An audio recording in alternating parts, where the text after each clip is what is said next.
Welcome back. We have an absolutely big show today, well over 20 stories. It seems like every time I film in this room, there is just a tremendous amount of news. And as you've probably seen the cover, we do have the Lauren Southern audio.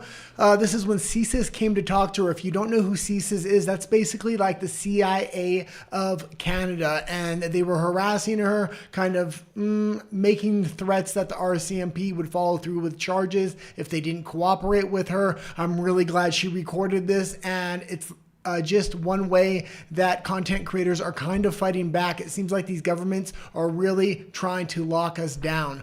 Okay, let's get into it. But before we do, I got my producer Nat over here. Hello. She's going to be reading articles for us and giving a little bit of commentary off camera.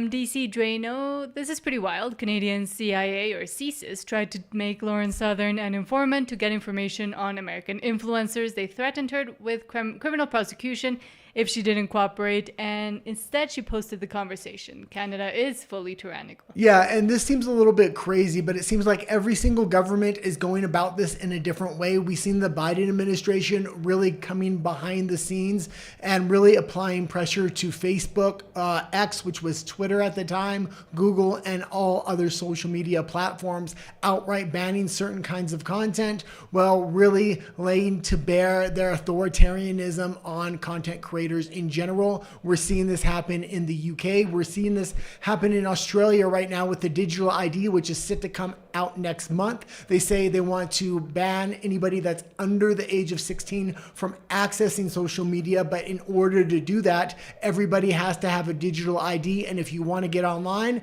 you're going to have to use that digital ID. It's important when the government really comes after content creators like this. They do something like Lauren Southern did here, and that was record them and lay them to bear for the world to see. Let's get into the audio. It's a little long. I actually don't have my headphones with me right now, but why don't you start playing the... Oh, I do have them. Okay. Okay, let's play the audio here. And we're going to stop it once in a while. It's quite a long audio clip, but because it was the lead story, and I think it goes along with a lot of the other stories, I'm going to play the entire audio. Let's play it at 1.25 if we can. Before you start, I just want to ask you please just turn off the phone. Oh, yeah. I'm really trying to here to help you and navigate you out of this. Because if you just sit here and don't do anything, I know that's the easiest thing for your lawyer to say, but your lawyer's not going to be the one sitting in the detentions. Like that happened to you a bunch of times. I know you're actually you put up a very amazing front that things don't just disturb you, and it's quite actually incredible. Like when we came to your door, maybe you had 10 seconds of nervousness. You settled yourself down and you were calm and quiet and like it's actually in another life. And they're really just trying to manipulate her. This guy sounds like he was straight out of high school, and for him to convince or threaten anybody, I just don't feel like it's there. But that being said, he does have a lot of power behind him with the federal government, with CSIS, which is the Canadian CIA. The RCMP is currently looking into Lauren Southern, which looks like unjustified means, but he's kind of threatening that they're going to continue to go forward, which would cause legal fees. He keeps saying that she has kids. She wants to think about her kids. He has kids. It's absolutely ridiculous the way they're kind of going at her. I'm glad she did not cooperate. Could have made a great intelligence film. I know it comes out. It comes out. It does stress you out, and it should, because your main, one of your primary jobs is you're also a mother, and besides your other job. As a mother, you want to be there. You want to protect your kid. You want to be there, see him grow up. You also want to be there to be able to provide for him, because you're doing like a lot of multi roles. I don't want to see a situation where that gets interfered for whatever reason. Well, then don't let that happen. Well, that's why I'm asking. So this is a threat. This is absolutely not a threat. This is like our second time coming. Mm-hmm. It doesn't happen often. And once that legal ball gets rolling, when warrants or charges are issued, there's nothing that can be done after that. And that's fact. I know you're thinking, I can see you thinking when you're writing your notes and trying to get a hold of your lawyer, because I know it was very aggressive to show up at your door, but I think we can help you navigate through it. And again, in my opinion, just doing nothing is not going to get you in a better spot. It's going to be putting you at a significant disadvantage. Nothing might happen, okay? Like nothing If they're like, oh, we don't have a significant case against Southern, then nothing. But if they go, these guys are all saying negative things. Again, when you're in the courtroom, it's the perception, not what the truth is. And you're smart enough to know. I'm really trying to actually help you. My mom was a single mom. You're a single mom. And I understand what you're doing right now. You're kind of keeping low until that blows over. But I want to tell you, like, there's certain things in motion right now. This is not going away anytime soon. What is the benefit for you cooperating is pretty much self-preservation. Out of all the contributors and the founders, like all of them, I talked to the FBI. Mm-hmm. And the only person that's not is you, boy. Like the optics of it. Using, Pause it. Southern did not cooperate. What I'm getting to. And I think that is a big credit to Lauren Southern, them saying that every other content creator that was involved with this kind of Tim Pool scandal that kind of seemed made up right from the beginning, this Russia hoax that Russia was paying everybody, and they knew it. They're trying to indict these content creators. They want Lauren Southern to work with them. It came out right on this audio that everybody's talked except for her. So we don't know if that's true. I don't think a lot of people probably have talked to the FBI. If they have talked to the FBI, they're probably not hiding it. The fact that Lauren Southern has just shut the door on them and had them talk to her lawyer, I think is a credit to her.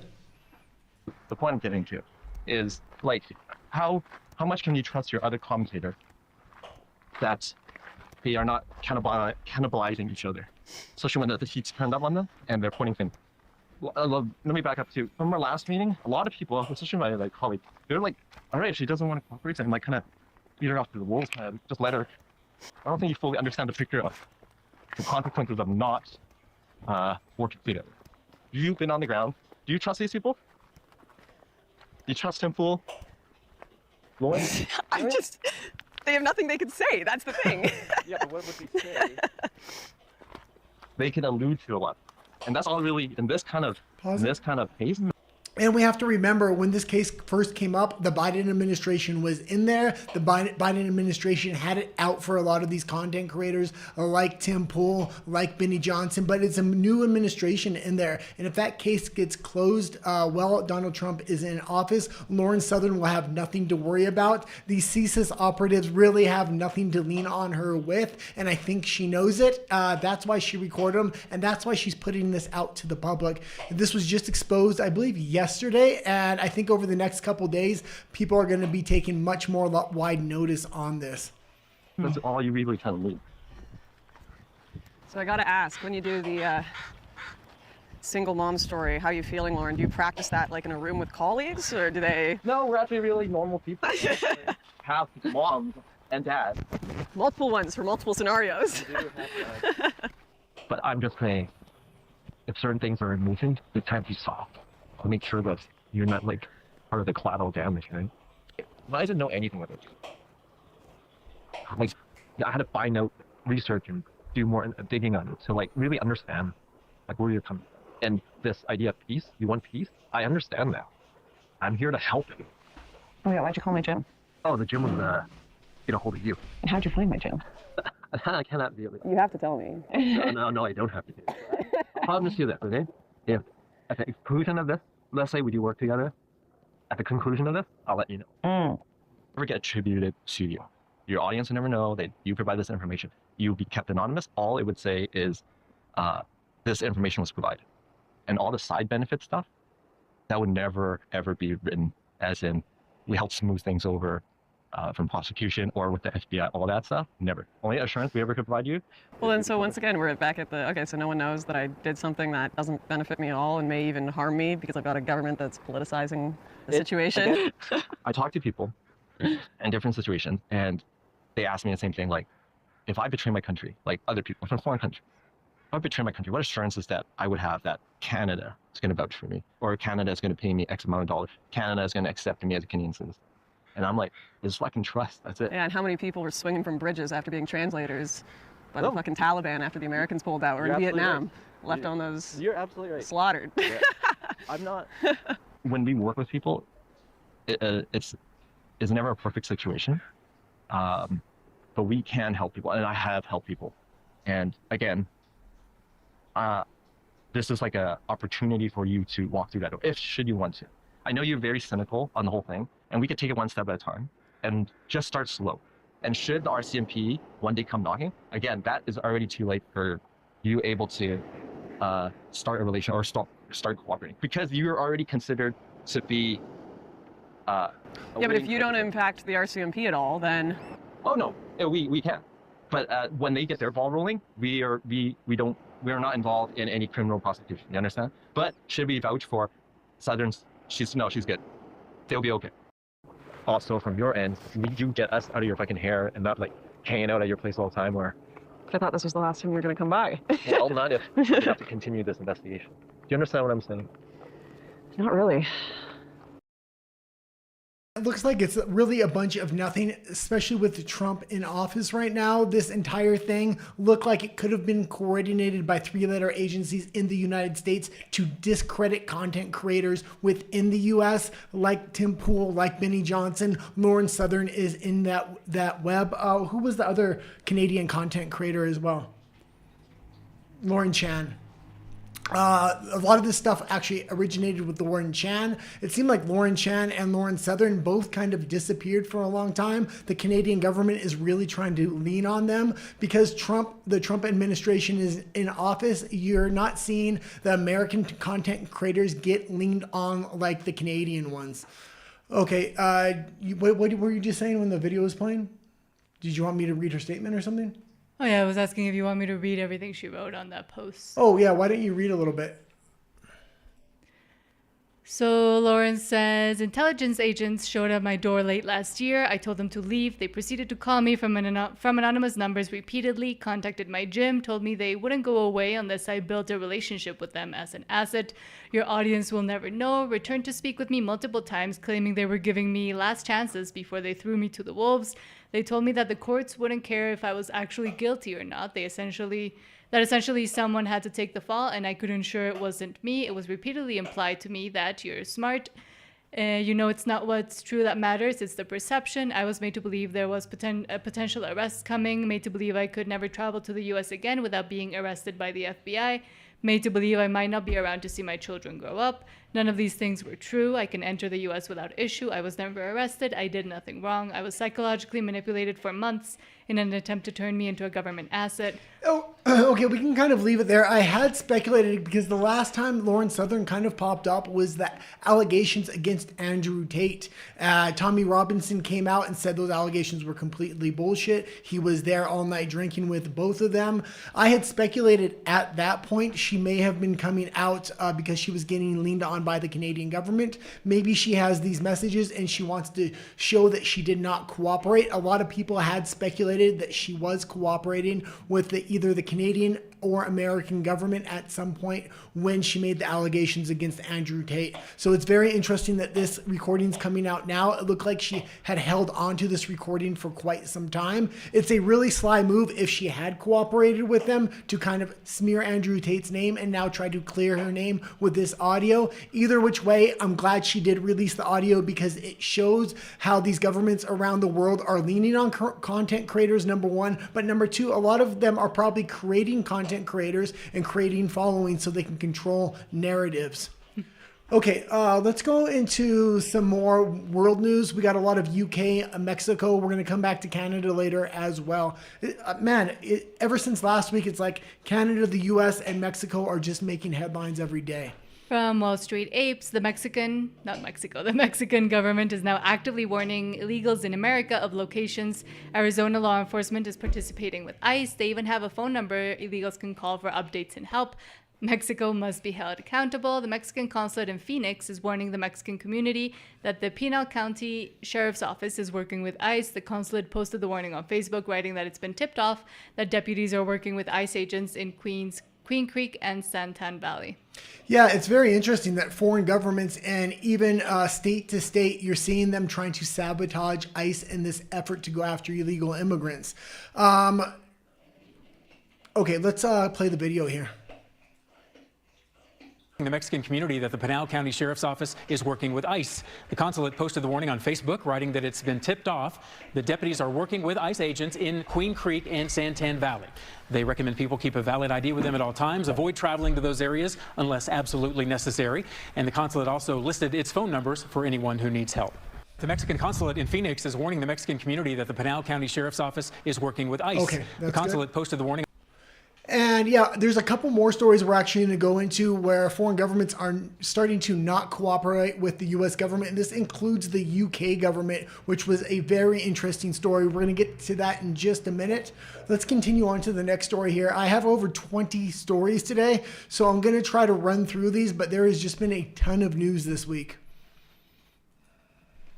And the next few stories, I believe, are going to go into the UK. From Basil the Great, Keir Starmer says it's people who are against immigration that are dividing the country. Sure, Keir, you're importing disgusting people, but it's us who are the divisive ones. Millions cannot wait to turf you out of a job. Okay, and things are really falling apart for Keir Starmer over in the UK. He's been talking out of both sides of his mouth, and he continues to do that. One day there is no more illegal immigrants coming in. The next day he's labeling illegal immigrants as legal immigrants and making it much harder for them to get out of their communities and out of their countries. Okay, let's play this. I think the political divide now is between what I call patriotic national renewal, which is what this Labour government is doing, bringing people together, whether it's partnership working here or across the country, finding those points of connection, or, and this is what I fear, the toxic division of Reform and others on the right in politics, where they're tearing our country apart. Some of the rhetoric we're hearing, racist rhetoric, divisive rhetoric, that frankly I thought we'd dealt with decades ago, is returning to politics, and it makes people feel very scared. And we have to stand up to that racism, to that division, and we have to proudly say that to be British is to be concerned for others, is to be reasonable, is to be tolerant and compassionate, and we're proud of that. I think the political divide now... Okay, that's good. And racist. That's what he has. This tactic is 10 years old and it no longer works. He's literally holding on by shoestrings right now. And the way he's been going after Donald Trump the last few days, it makes it even more ridiculous.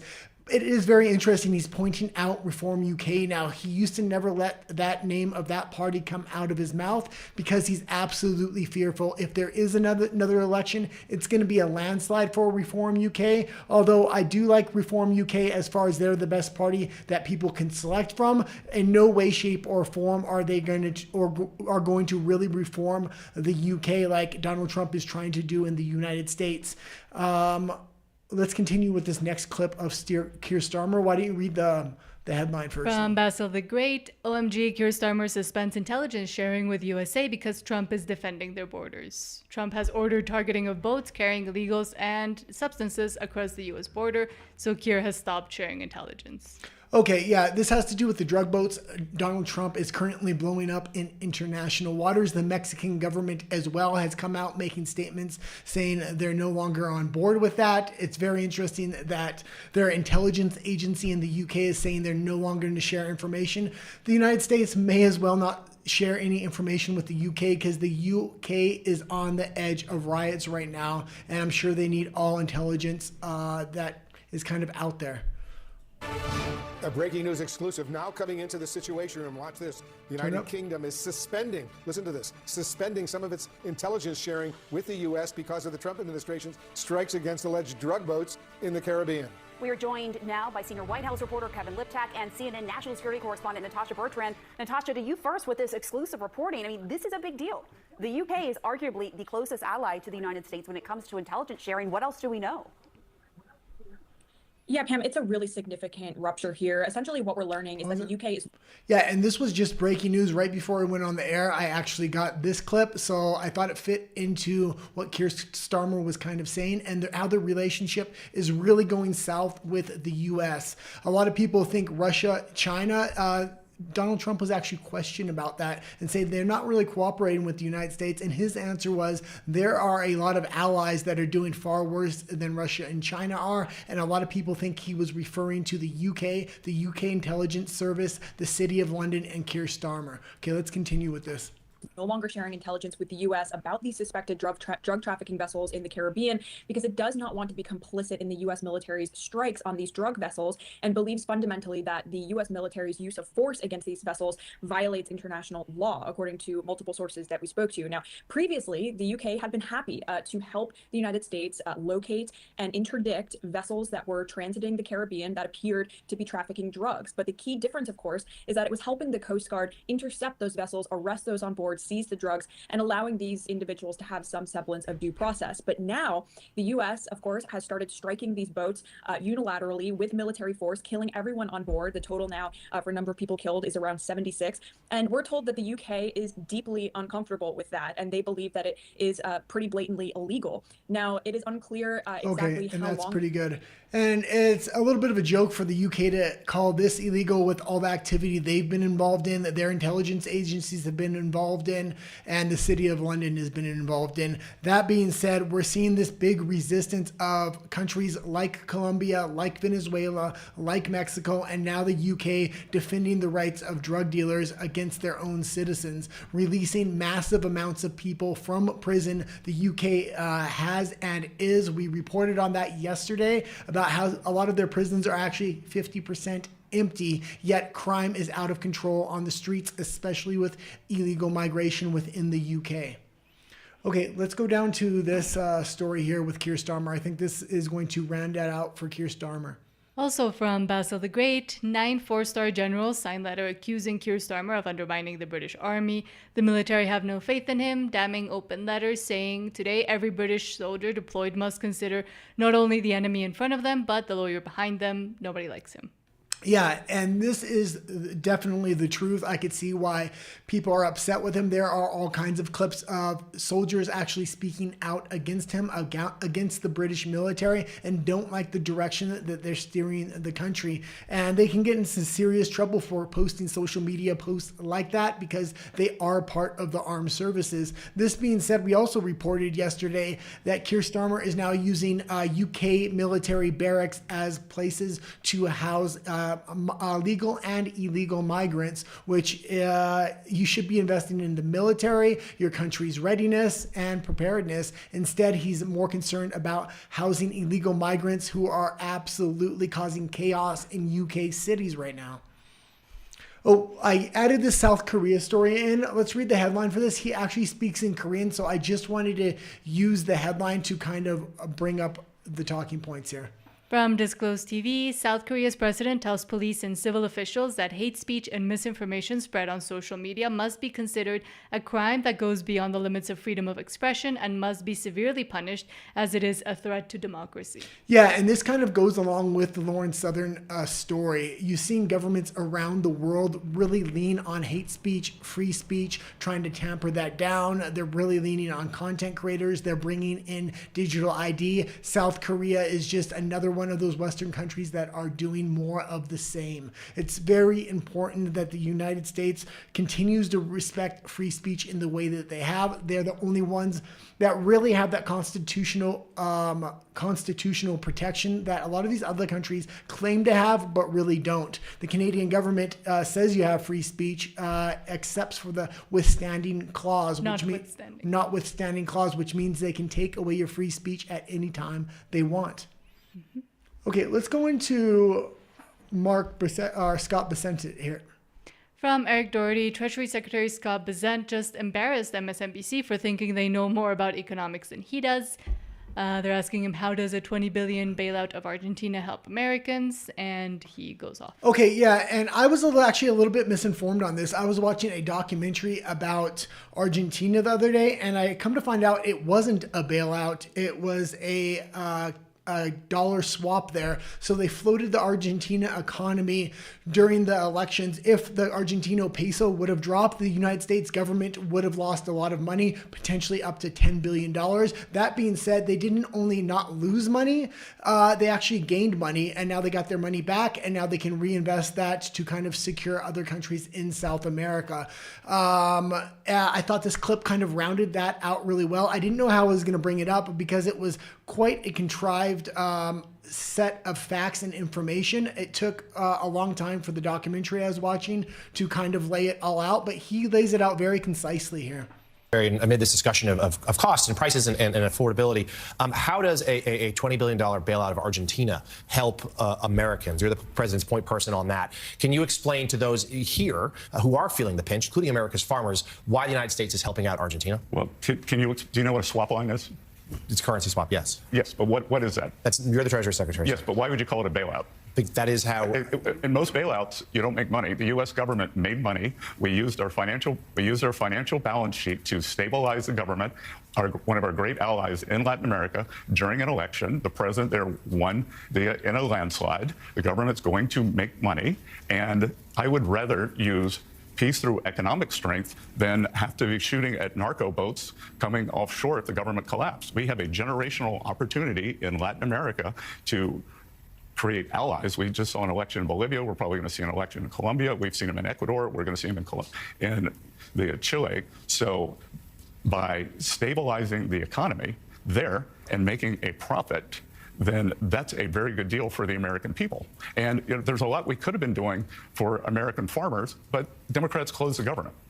Okay, and I kind of brought that clip up because I have been really hard on the Trump administration and Milei in Argentina over this $20 billion bailout. I was calling it a bailout. I didn't realize it was a cash swap. It was used to float the economy of Argentina, and America is actually making money in that way. It's much better than giving a direct bailout where you're never going to get that money back. So overall, it looks like it was a good move. It was a little risky, and they could have lost money, but as of right now, it's looking like a good investment overall. Also, when I was watching that documentary of Argentina, that economy is just very, very different than any other economy. It has collapsed multiple times. Their currency has collapsed. They brought in new currencies and then new currencies after that. At one point, I believe they had 9 different leaders in a period of 12 months.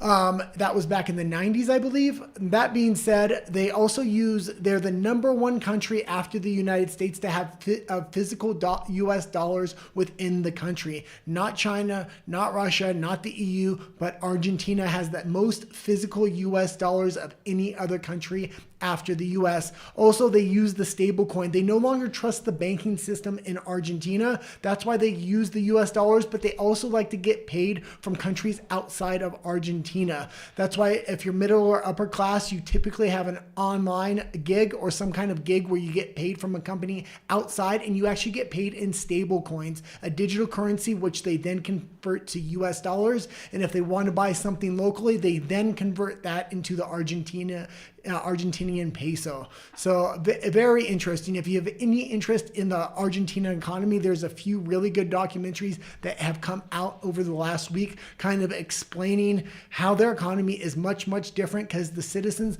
do not trust the banking system in any way, shape, or form. And it's a great example of how the left and socialist communist policies can completely destroy a country and an economy, not just culturally, but mainly within the economy with fake promises that never materialize and then just having to hide everything. Well, yes, talking about fake promises, they take almost 40% in taxes off the top. That's why people don't like to put their money in bank accounts. A few years ago, they had promised an amnesty period where if you put your money in the bank account, it wouldn't be taxed. A year later, it was taxed. Everybody lost 40% of their assets, and people invested billions and put billions of dollars into the banking system at that point. And this is why nobody's going to trust the Argentinian banking system going forward. Okay, let's go into the next article you got for me here. That's a post, not article. From Savannah Hernandez. If you don't follow her, follow her. And she is one of my favorite content creators. She's on the ground. She's doing the real hard work, and especially as a female going into these dangerous locations.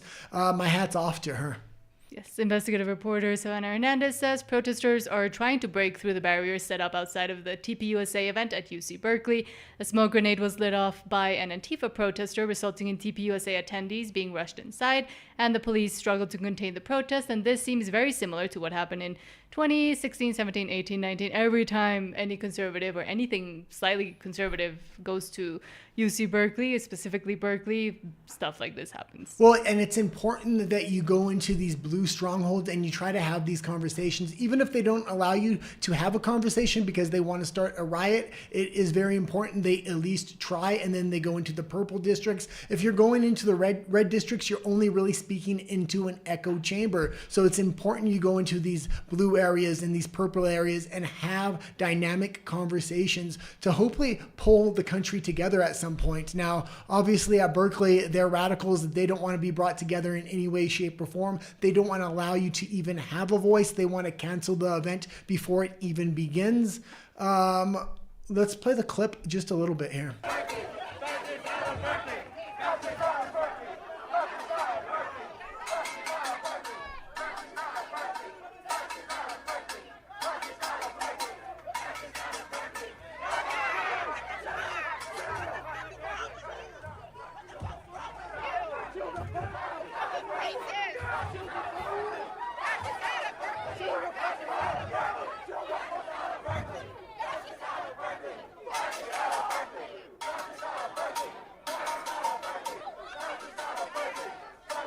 Okay, and that's good for the clip.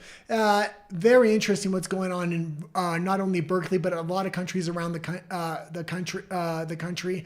States around the country. That was a great tactic by the police. When somebody got a little bit too physical, they dragged them in, arrested them, and then rebuilt the line so more protesters couldn't come and attack and cause mass chaos. Also, don't use my Mexican flag for your stupidity. Why is the Mexican flag there? I'll never know. Do not support. They are trying to change those tactics. You were seeing a lot of black bloc with all dressed all in black with Mexican flags. Now you're seeing a lot more American flags and people dressed up in blow-up suits trying to make it look like it's all good fun and they're not causing violence when, in fact, the exact opposite is happening there.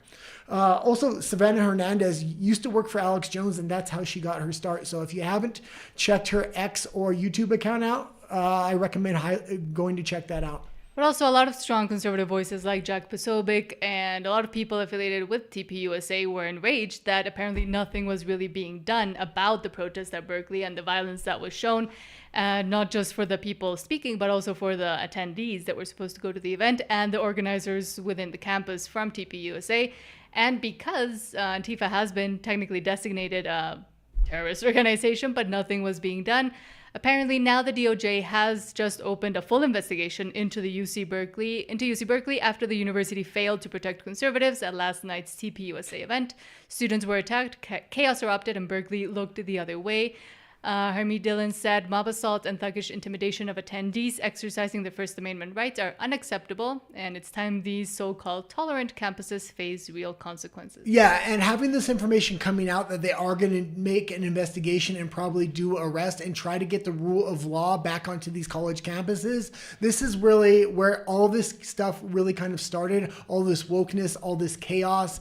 It started at these really far left campuses, and if they can get control and allow conversation to happen, there may be a way to merge the left and right, at least back to more moderate views. And that would be a great way to honor Charlie Kirk's memory, which is what TPUSA is trying to do. Yeah, and I'll say just from the clip alone, the police were outmanned, and it was a hard situation, especially when you weren't expecting that kind of turnout from the left, and they turned out in force there. Okay, let's go into some Canadian news here, and I just found this clip very interesting. From Ryan Gertison, sounds like the government is going to force private companies to use Canadian-made products even if the price is higher. Yeah, it looks like they're starting to step into private industry in a very strange way. They're going to give contracts out, but they're going to force you, as a Canadian company, if you get that contract, to only support other Canadian businesses. This doesn't sound like capitalism. This kind of sounds like they're stepping towards socialism.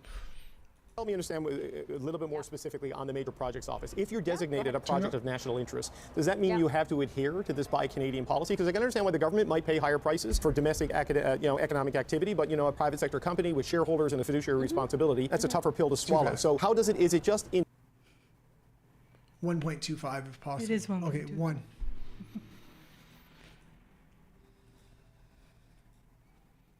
public infrastructure work that goes through that office, or is it everything that goes through that office? The goal is to make sure in the end that they take they use Canadian steel, Canadian aluminum, and Canadian lumber, for sure. Okay. That's been the goal. Now, But what how if a we will company apply thinks it's it, too expensive, for example? the goal is to make sure that they take our Canadian steel and Canadian aluminum. And these conversations have already started because companies understand that they need to do their own work, that they need to contribute, that we're building one strong country, and it's part of the deal of being able to be a major project is actually to spur economic benefits across the country. That's exactly why Prime Minister Carney came up with this idea of major projects and being able to fast track them, because we need to do that to create economic growth at a time where we're dealing with trade tensions and a complicated, to say the least, southern neighbor. Yeah, and the Canadian government does not know what they're doing right now. That country is absolutely going to fall apart. They're doing more of the same. They've had 10 years of Trudeau where they had massive spending. Now they've just released the budget. They've decided to double that amount of spending, not just this year, but over the next 5 years. And they're not putting that money into appropriate places. A lot of that money is going into military spending. That military spending is going directly offshore or to the United States.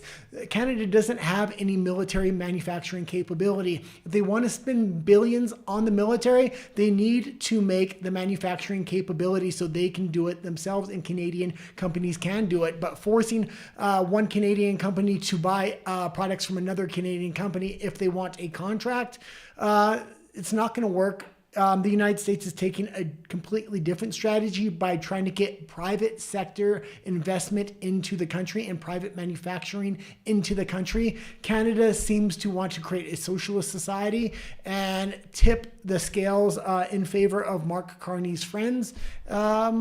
We can go on to the next. And also, it seems like I was just seeing another state-sponsored, I guess also the CBC, which is the clip we were just watching, has been suggesting that people buy expired food just to save on food costs instead of actually doing something about the food costs and the rising cost of living.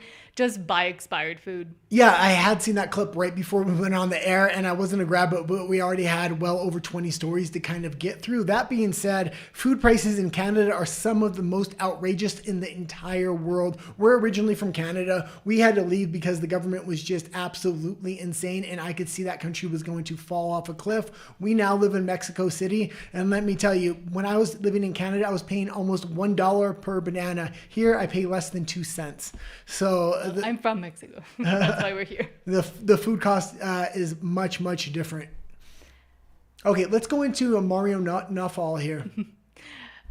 From Mario Nawfal, Trump says our allies took advantage of us more than China. A lot of our allies aren't our friends either.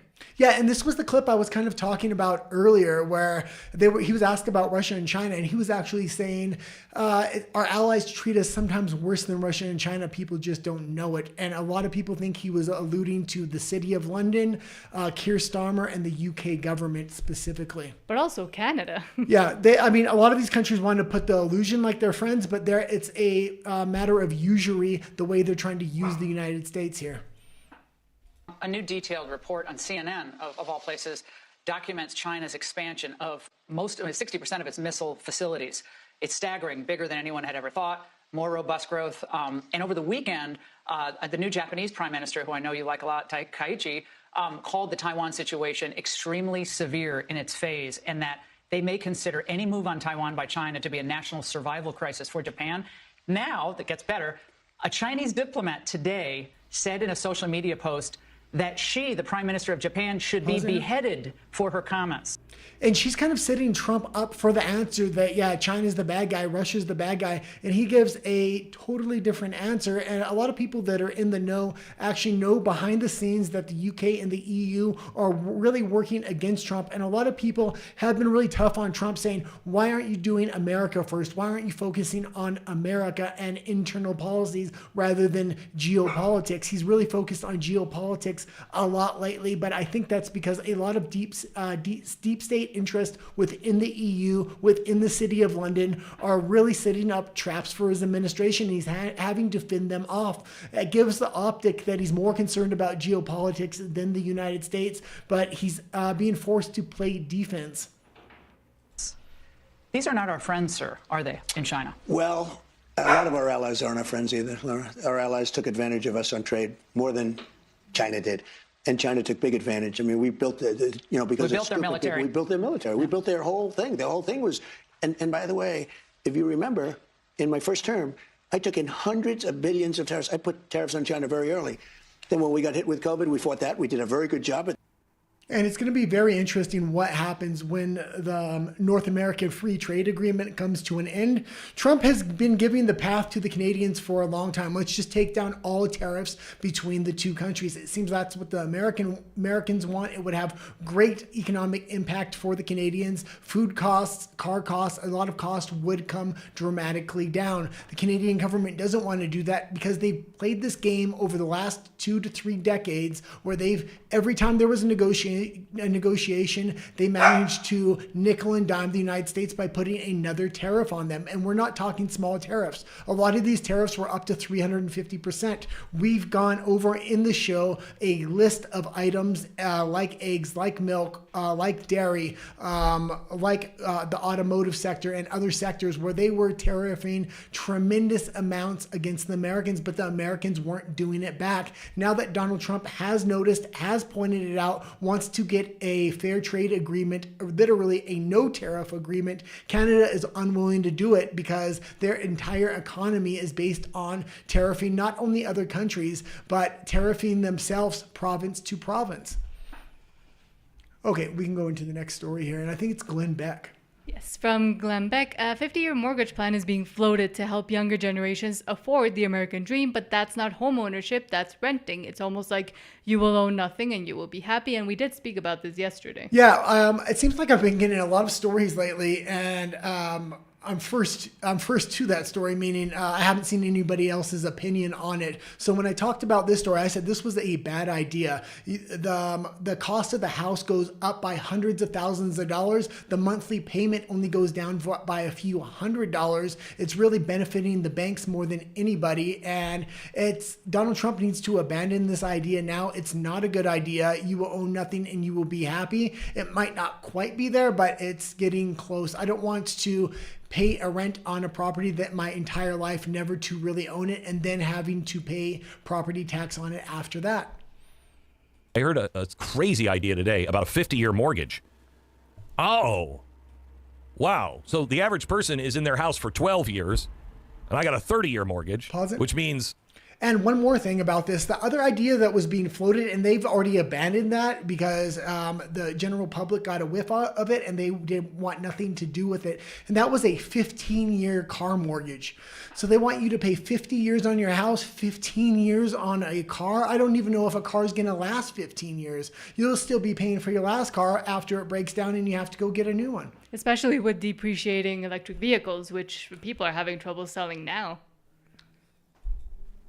I'm not really putting very much into it because the bank is taking all of the interest rates for the first, 10 years at least. They're taking all the interest first. And then I don't really start paying my house off until the last 15 years of that mortgage. But now, instead of a 30-year, you want me to do it for 50 years?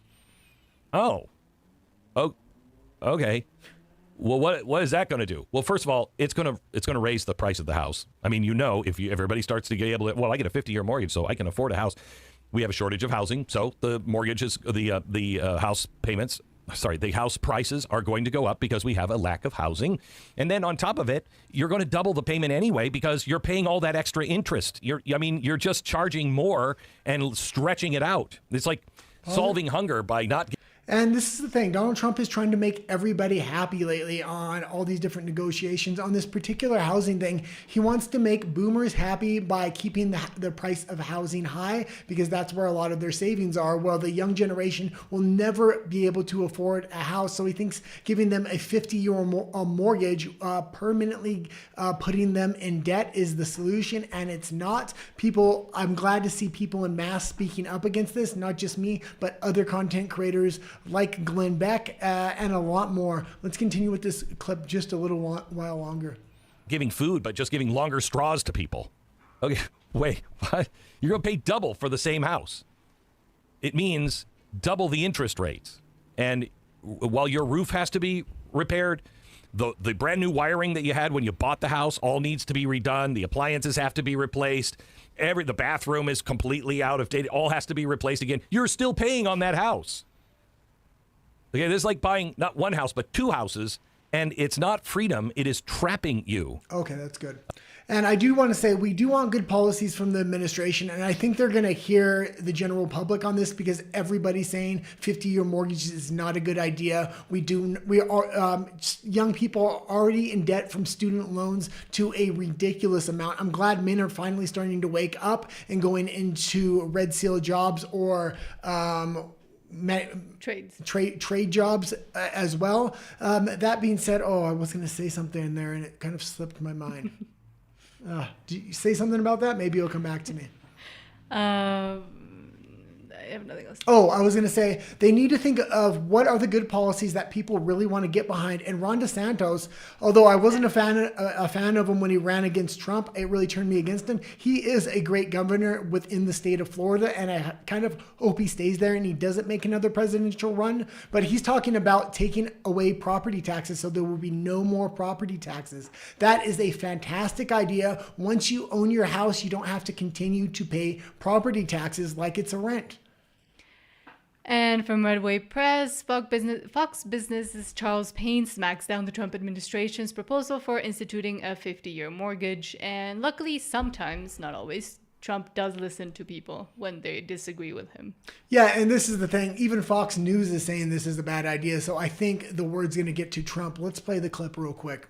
Here we go. The White House is floating this idea. Bill Pulte is saying, thanks to President Trump, we can indeed work on the 50-year mortgage, a complete game changer. How does that work in dollars? Here you go. 30-year fixed mortgage right now. You're paying $2,038 a month, principal and interest on a $400,000 home. At the bottom, under 50 years, you'd save a couple $100 a month at $1,822 principal and interest. That is proposed. Do you like this idea? I do not like this idea. And again, it depends on how much the house costs and what. But if you just took a 4% interest rate, for 30 year it would be $2,300. For a 50 year it would be $1,900. So you're saving almost $500 a month in terms of affordability. But by the time you finish paying this bad boy off, the 30 year you pay $359,000 versus a 50 year almost $700,000, right? Oh, so it's just a gargantuan difference just to make people feel better, And that's not the way to do this, right? There's so many other ways. I feel so strongly about the momentum that we'll have going into next year. The one big beautiful bill kicks in. We'll have a more accommodative Federal Reserve. I think economic activity is going to build. Companies will be encouraged to build here because they'll be able to write a lot of that off. Okay, I think we're in a press. Let's kind of maybe switch the subject here. He was saying he feels confident going into the midterms. And I was saying my first analysis of the elections that kind of happened last week, they were in blue states, they didn't matter. I kind of looked into them a lot more, and it was an absolute massacre. Even when compared to those states in former elections, it was a real blowout. And the demographics that shifted away from Trump was really telling. A lot of Mexicans and black men that had previously gone to Trump have gone away from him now, at least in those elections. When you look at the statistics, you're looking at boomers are really sticking with Trump. A lot of young people are starting to walk away. I'm starting to get a little bit concerned. You're starting to see this idea of liberal populism kind of emerge, and really we can talk about Mondani with this. Now, I don't like Mondani in any way, shape, or form, and I don't think the policies he's going to enact are actually going to work, but they work in elections. What do I kind of mean by that? Every single candidate in that election was asked, what country are you going to visit first if you win that New York State election? And everybody instantly said Israel. The question was kind of set up for that. Mondani was the only one that had a different answer, and he kind of used a Trump strategy there. Trump's strategy was American first. Mondani didn't say Israel's the country I'm going to visit. What he said was, I'm not going to go anywhere. I'm going to stay right here in New York and put New York first and make New York better. Now, I don't think he is, but that is the correct position to have. People want politicians to stop putting other countries first, whether that's Israel or any other country. They want them to start putting their city first, their state first, and America first. And I would say that's happening all over the world. You're seeing politicians with really populist messaging win with the people really behind them, whether that's Reform UK in the UK, whether that's the EU. There's multiple examples of that in the EU. There was something else I was going to mention about that Mondani. What was I talking to you earlier about? Does that? Oh, no, there was something else I wanted to say there. Conservative socialism?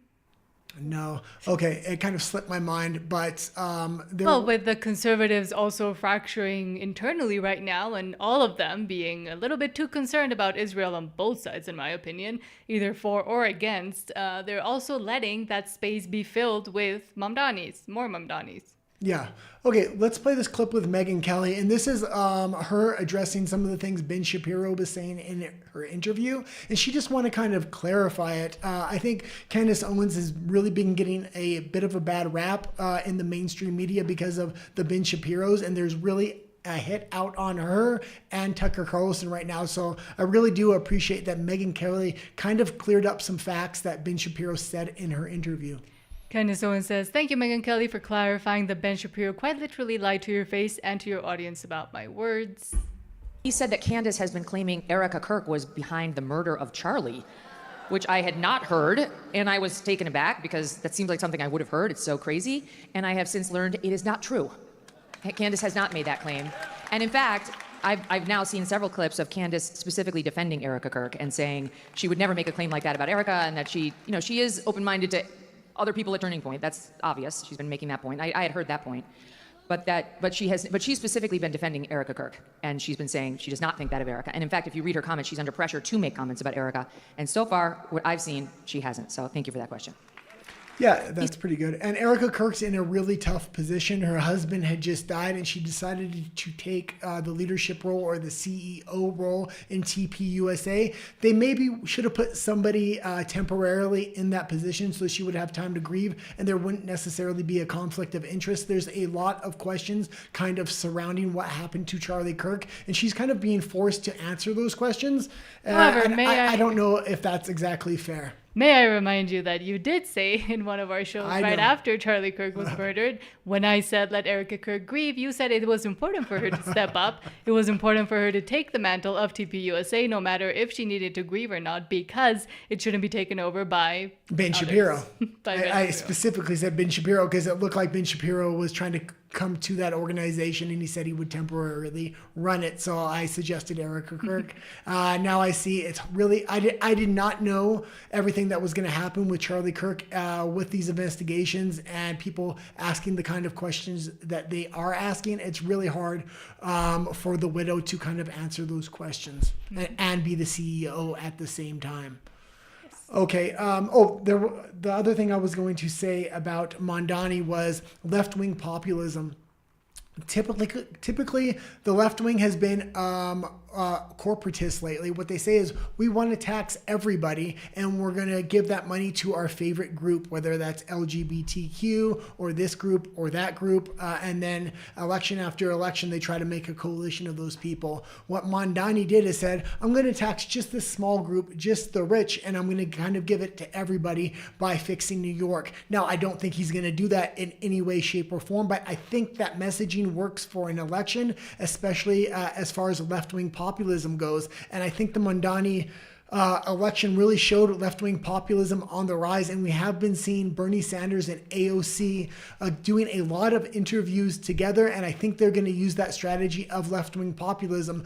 The question is Gavin Newsom going to throw a monkey wrench into their vision of what the left-wing America should be? And it is concerning because he went full-on Marxist with that messaging of taxing the rich and giving it to the disenfranchised or the proletariat, let's just say. Yeah, and you're seeing something on the right really emerge as well, which is very strange, where you're doing economic socialism,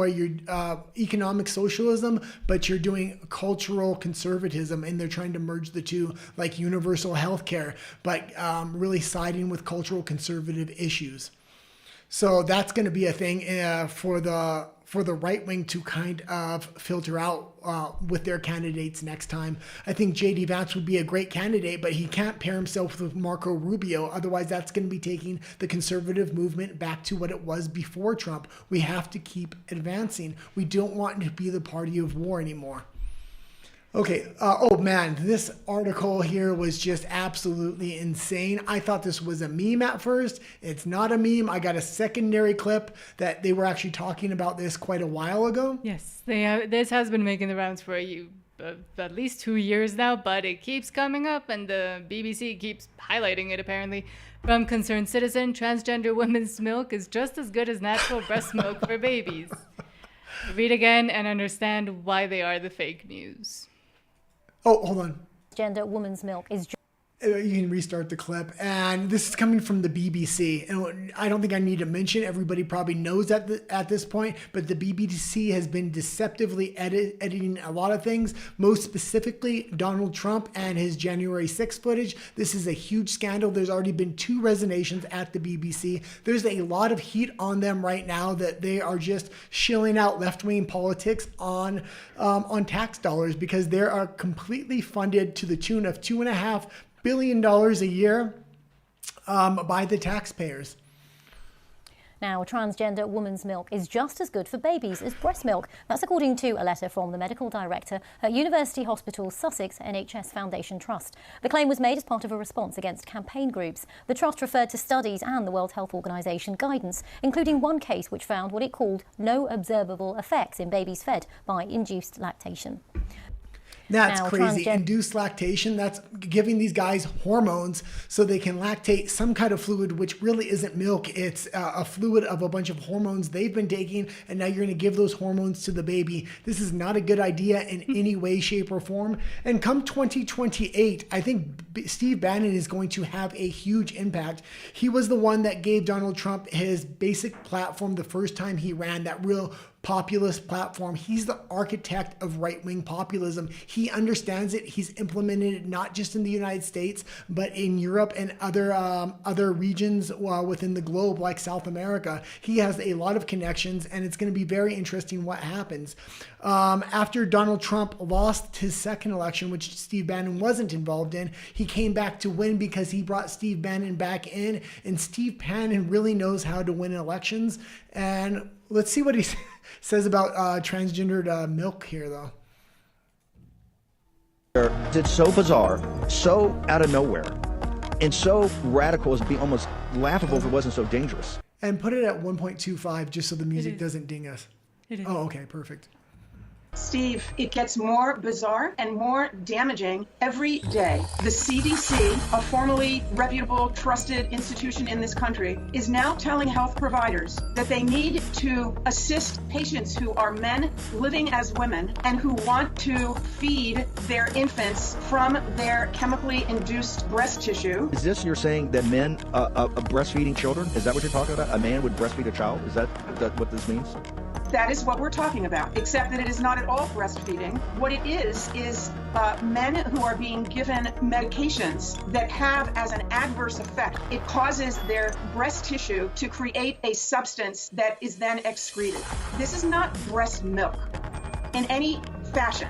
And as a woman and a mother and grandmother and as a physician, I am livid that our government institution that's there for us to trust and to turn to as authorities in medicine are now taking this just unbelievable position.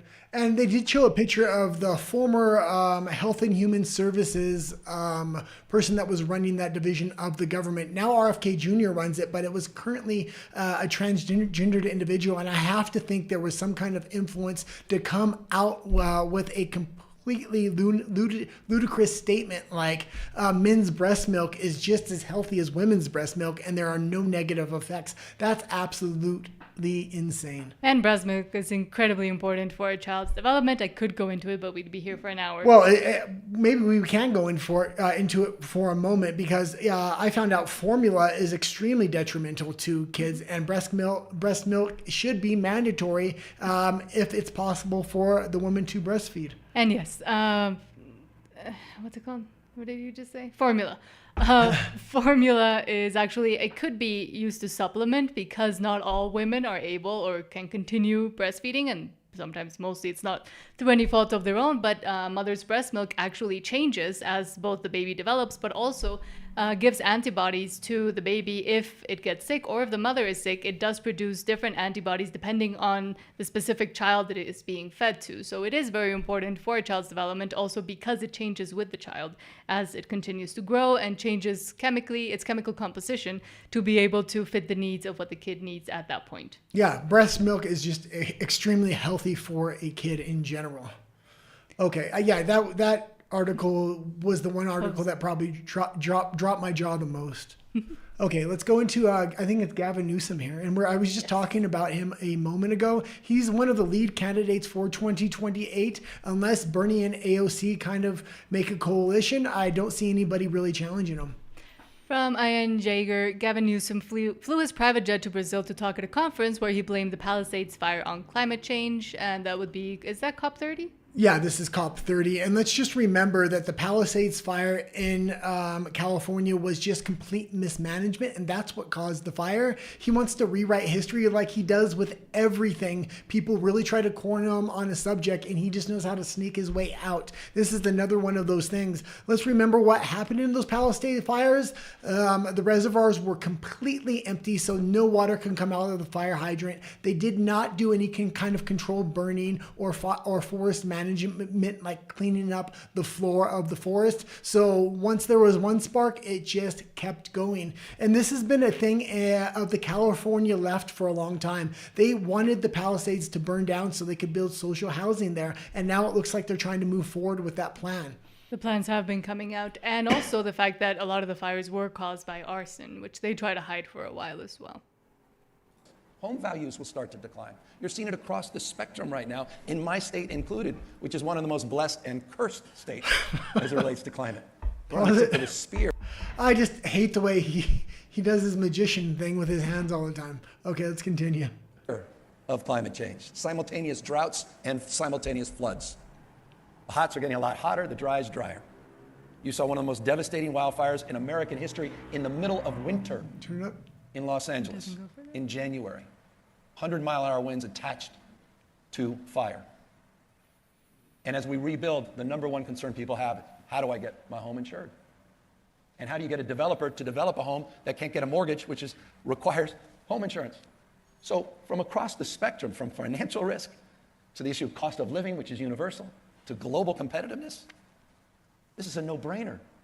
As I say, what Trump is doing is unprecedented in American history. Okay, and you will own nothing and you will be happy. It's kind of irking its head in there when he's talking about insurance and other things. Homes are becoming more and more unaffordable, and they're forcing you to have very, very expensive homeowner insurance. So it's almost impossible and unaffordable for this new generation to own a home. And if you already do own a home and you're on a fixed income, it's very hard to kind of maintain those payments for that insurance and those homes. Okay, I'm going to go into the next story here. If Nat comes back and switches it for me, maybe I can grab the remote myself here. And this story was very interesting. This was Ireland, and the far left, they just elected a far left president over in Ireland, and she's having every religion, every culture kind of give praise to her and recognize her as the president of Ireland. Ireland is quickly losing its culture and turning into Canada. Canada has almost a completely erased Canadian culture and just had this homogenized kind of culture that now exists. Let's take a look at this clip from Ireland, and I think this was her inauguration, if I'm correct.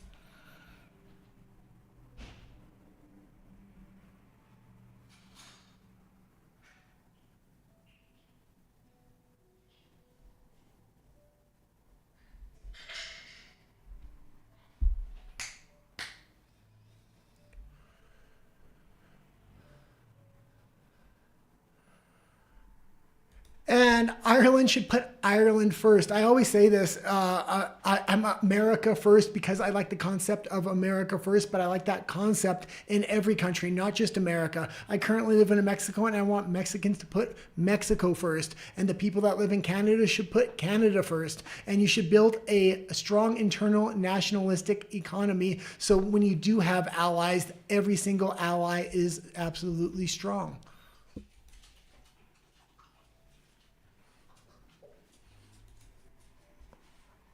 Oh, I didn't know how to switch it back to the other view.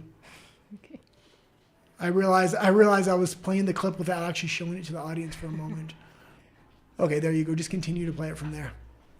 Sorry about that. It's over us.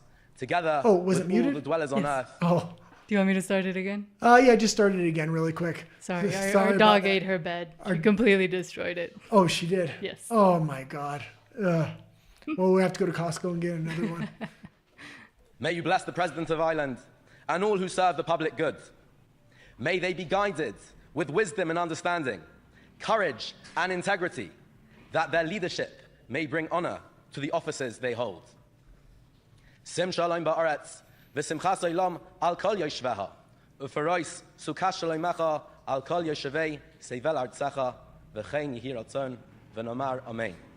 May you speedily spread the tabernacle of peace over us, together with all the dwellers on earth. And that's pretty good. But she's trying to bring Israel and the Muslims together and the Catholics and the Christians and everybody else, and everybody has to be a one world government with a one world religion. And that's the direction that she wants to bring Ireland.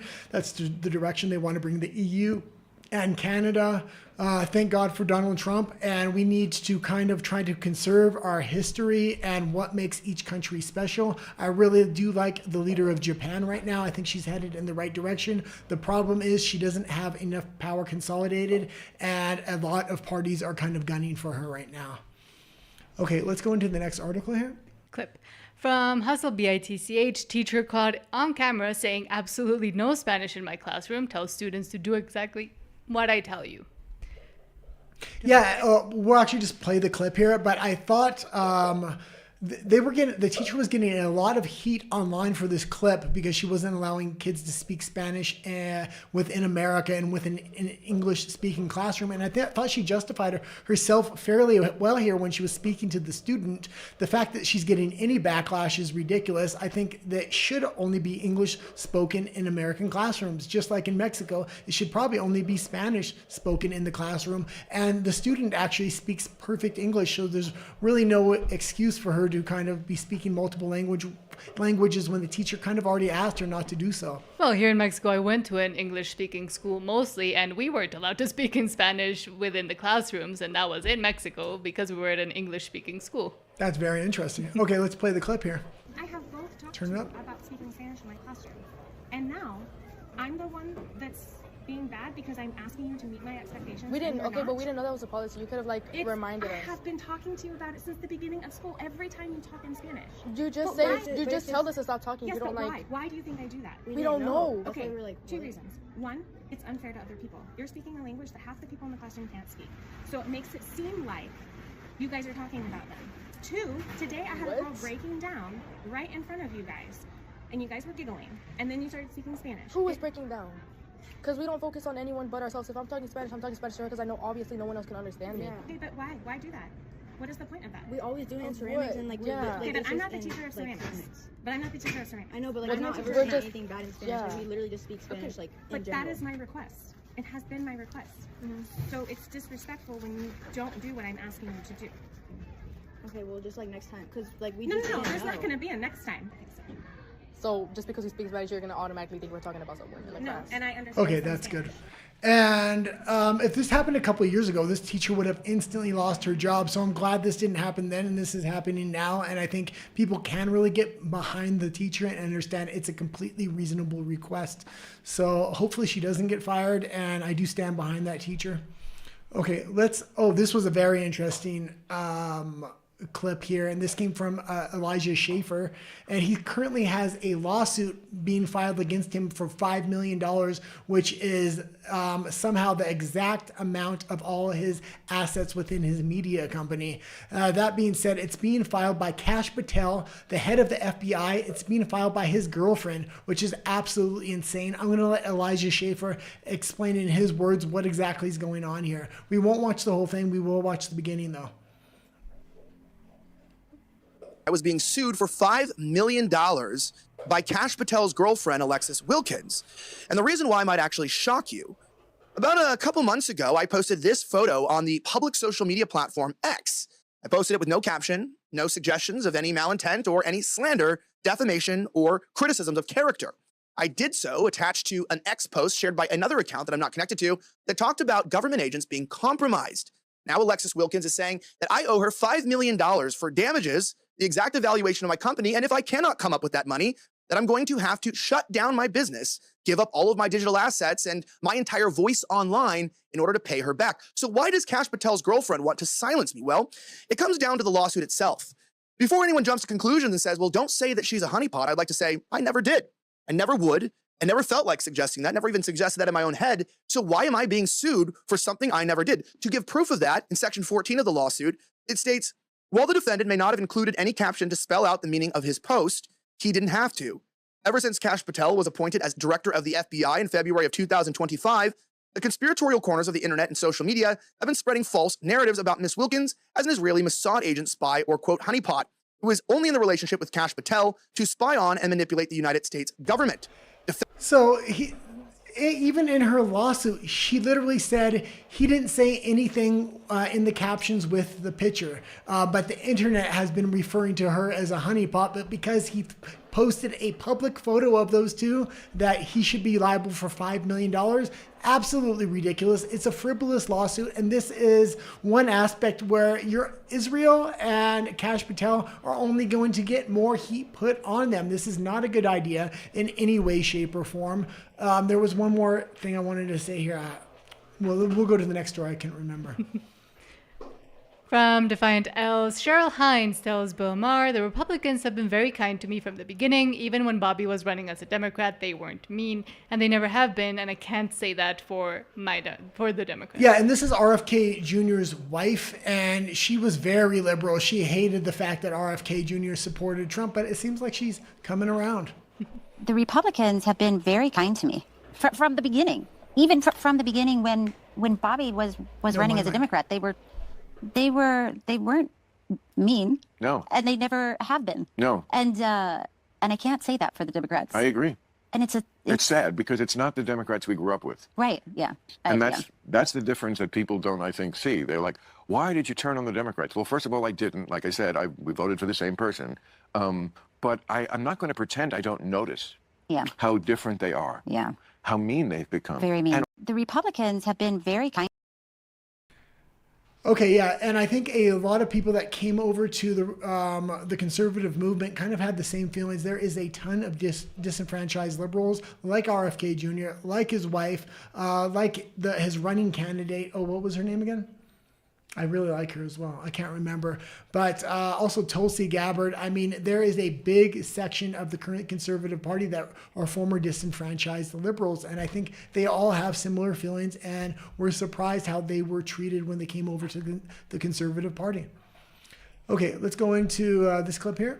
From Wide Awake Media, 5 years ago, the World Economic Forum told us that by 2030, we would own nothing. But in 5 years, how have we gone from ownership of things to steadily moving towards non-ownership?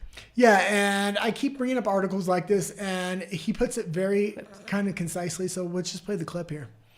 5 years ago, the WEF told us that by 2030, we would own nothing. That is all tied into the UN Agenda 2030, which digital ID is one of those things that is tied into that agenda. But in 5 years... And I keep saying this on the show, the one thing we have to resist more than other is digital ID. Now, I understand that, unfortunately, we can't all resist digital ID, but if you can, just use it as little as possible. Don't link it as much as they want you to. They're going to want to put everything on top of that, from a social credit score to a digital currency to carbon credits and things of this nature. It all has to have the foundation of a digital ID.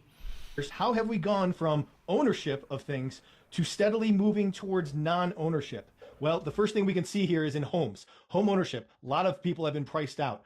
Ownership in general of homes has remained flat over the last 5 years.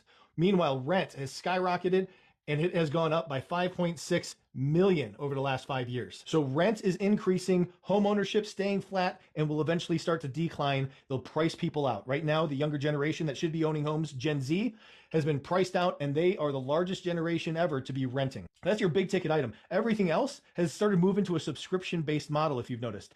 In the past, we used to own certain things. We used to just buy them at the store and have the actual media in hand, but now it's all subscription. Cars are starting to do this. Toyota, Mercedes, BMW, they're starting to create subscription services for features in their cars. Farming equipment, John Deere, they will shut down the software in a John Deere tractor if you don't have the subscription service to have their men, their mechanics, fix it when it breaks down. Printers, HP has an ink subscription program. If you got that ink and it's in the printer and you canceled your subscription, your printer will stop working. The other things that we have, and it's just a little bit insane how we're going to this in subscription-based model. I don't like this in any way, shape, or form.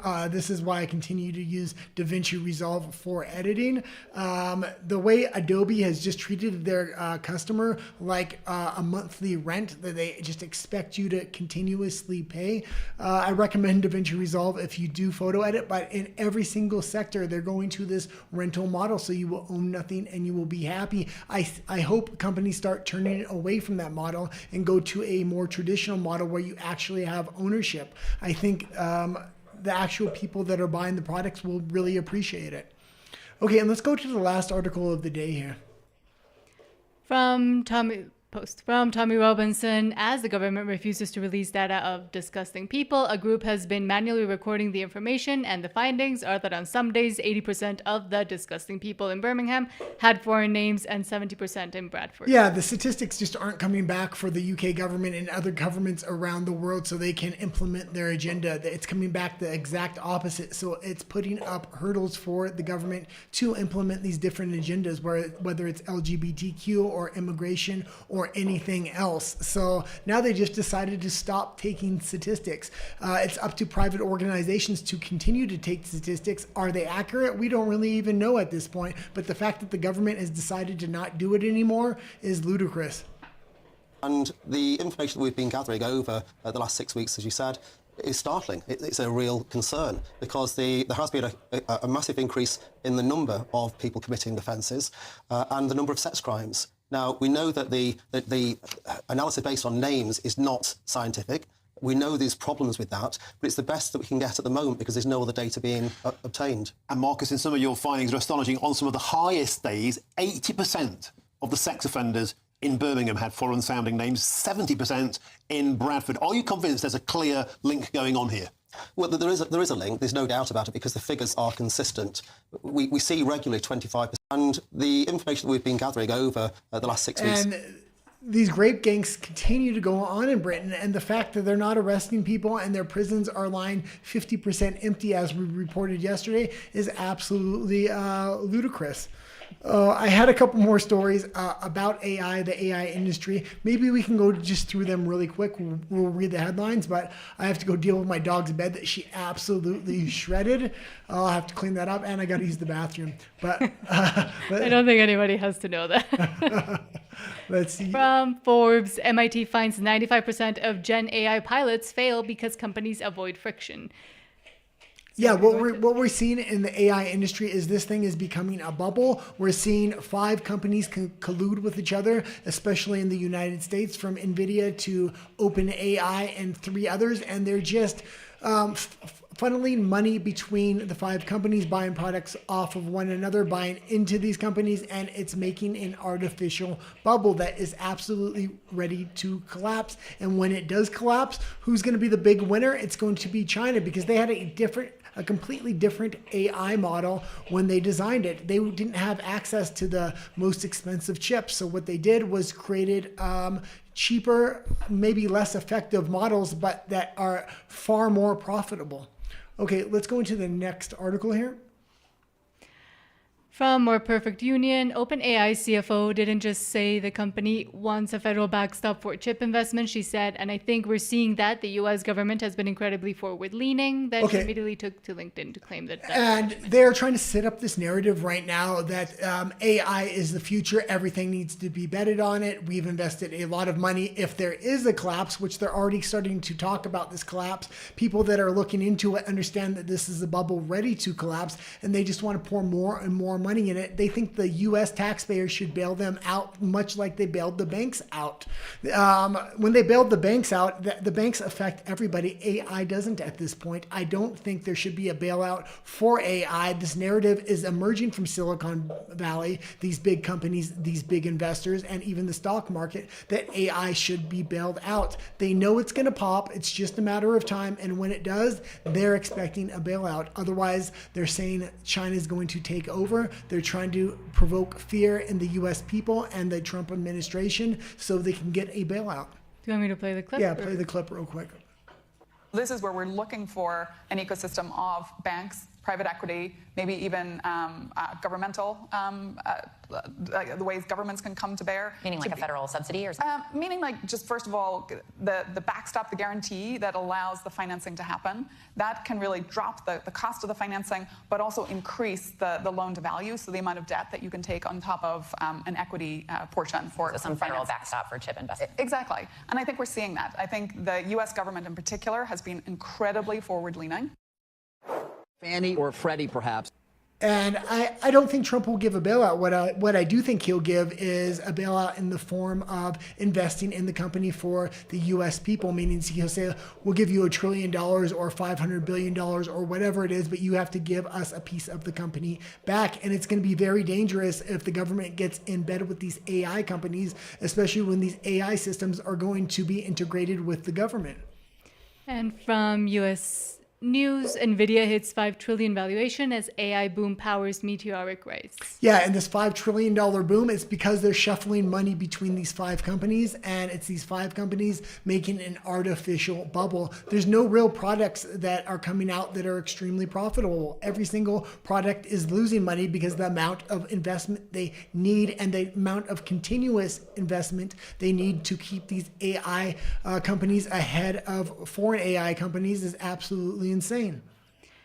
And from Business Standard, China bans foreign AI chips in state-funded data centers amid U.S. tensions. Under the new directive, China has ordered data centers that are less than 30% complete to remove foreign chips and scrap any plans to buy them. Yeah, it's very interesting. Originally, the U.S. banned China from buying chips. Now China's banning their companies from buying foreign chips. So this is a new kind of wrinkle. And the model that the Chinese are using is don't invest everything you have. Don't make this artificial bubble. Find systems that can be made for cheaper with cheaper chips that are more intelligent, that use different algorithms, and then find products that will fund them.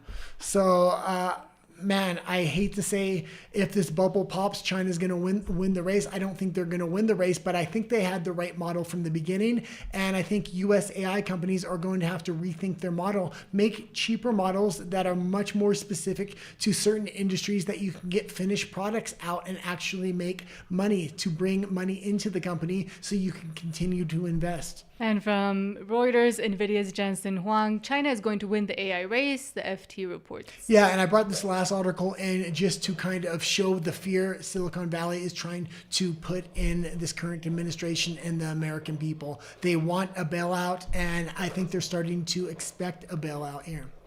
Okay, that's it for today's show. I got a lot to deal with my dog's bed that she absolutely ripped apart. Thanks for tuning in. If you're not subscribed, please do so. I'm trying to get to 1,000 subscribers, so maybe one day I can monetize the channel. We'll be back tomorrow. Me and Nat will actually be on camera. I think we'll start around 6 o'clock tomorrow. Yes, we'll see you then. Adios.